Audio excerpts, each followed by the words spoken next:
दिव्यलोक से संदेश। रविवार 4 मई 2003 प्रातः 10 बजे। प्रिय मालिक पूज्य बाबूजी महाराज। हाँ मेरी बिटिया, यह नया युग प्रेम के लिए जाना जाएगा। ऐसा दैवीय प्रेम जो परिशुद्ध है और अपने अतुलनीय स्पंदन से दुनिया को बदल रहा है।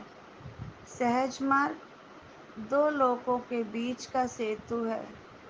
तीसरी सहस्त्राब्दी के शुरुआत में जो नया युग निर्माणाधीन है, वह उन सच्चे नैतिक मूल्यों के उदय से पहचाना जाएगा जो इसके विशिष्ट स्पंदकीय स्तर के अनुसार विकसित होगा। एक जानी मानी शिक्षा का संदर्भ देते हुए, शिक्षाएं तो कई हैं, लेकिन तुम इसी से ज्यादा वाकिफ हो। हम नए और पुराने नियम का उदाहरण लेंगे, जिसमें से प्रत्येक ने अपने तरीके से लोगों की समझ के क्रम विकास में भूमिका निभाई है। पहला नियम बदला लेने की बात करता है, यानी जैसे को तैसा। दूसरा नियम प्रेम और सहनशीलता की धारणाओं का सुझाव देता है। दिलों में प्रेम का विकास एक तरह से नए युग का आगमन है। पवित्र ग्रंथों ने अपने कालक्रम में इन धारणाओं में विकास दिखाया है। ये हमारी शिक्षा के साथ जारी रहती है और रहेंगी। हमारी साधना में खास तौर से इन पहलुओं पर जोर दिया जाता है। दिलों को प्रेम से ओत-प्रोत करना, यही चुनौती है।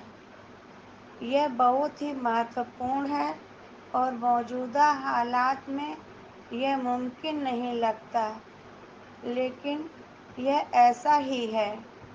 ईश्वर के लिए कुछ भी नामुमकिन नहीं है। अतीत की शिक्षाओं ने ऐसा क्रम विकास दिखाया है जो हमारे मार्ग में दी गई शिक्षाओं के साथ जारी रहेगा। इस तरह बदलते समय की भावना के अनुरूप एक लंबी परंपरा कायम रहती है। हमारे मिशन में एक के बाद एक आने वाले गुरुदेवों को भी उन अनुयायियों के दिलों में बढ़ने वाली पुकार का प्रतिसाद देना होगा, जो पूरी तरह से उन पर आश्रित होंगे। बाबूजी। दिव्यलोक से संदेश। रविवार 4 मई 2003 प्रातः 10 बजे।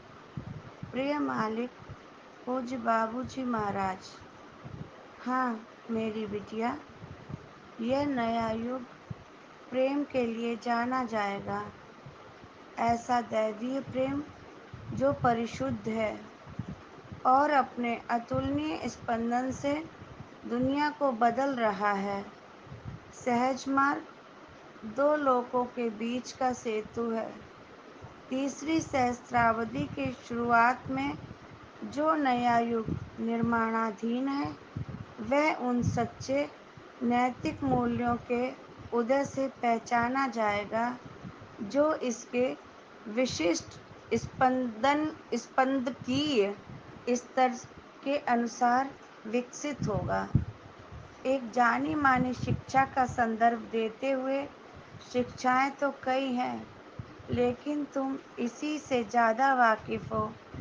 हम नए और पुराने नियम का उदाहरण लेंगे, जिसमें से प्रत्येक ने अपने तरीके से लोगों की समझ के क्रम विकास में भूमिका निभाई है। पहला नियम बदला लेने की बात करता है, यानी जैसे को तैसा। दूसरा नियम प्रेम और सहनशीलता की धारणाओं का सुझाव देता है। दिलों में प्रेम का विकास एक तरह से नए युग का आगमन है। पवित्र ग्रंथों ने अपने कालक्रम में ان دھارناؤں میں وکاس دکھایا ہے۔ یہ ہماری شکشا کے ساتھ جاری رہتی ہے اور رہیں گی۔ ہماری سادھنا میں خاص طور سے ان پہلوؤں پر زور دیا جاتا ہے۔ دلوں کو پریم سے اوت پروت کرنا یہی چنوتی ہے۔ یہ بہت ہی مہتوپورن ہے اور موجودہ حالات میں یہ ممکن نہیں لگتا، لیکن یہ ایسا ہی ہے۔ ایشور کے لیے کچھ بھی ناممکن نہیں ہے۔ اتیت کی شکشاؤں نے ایسا کرم وکاس دکھایا ہے جو ہمارے مارگ میں دی گئی شکشاؤں کے ساتھ جاری رہے گا۔ اس طرح بدلتے سمے کی بھاونا کے انوروپ ایک لمبی پرمپرا قائم رہتی ہے۔ ہمارے مشن میں ایک کے بعد ایک آنے والے گرودیووں کو بھی ان انویائیوں کے دلوں میں بڑھنے والی پکار کا پرتیساد دینا ہوگا جو پوری طرح سے ان پر آشرت ہوں گے۔ بابو جی۔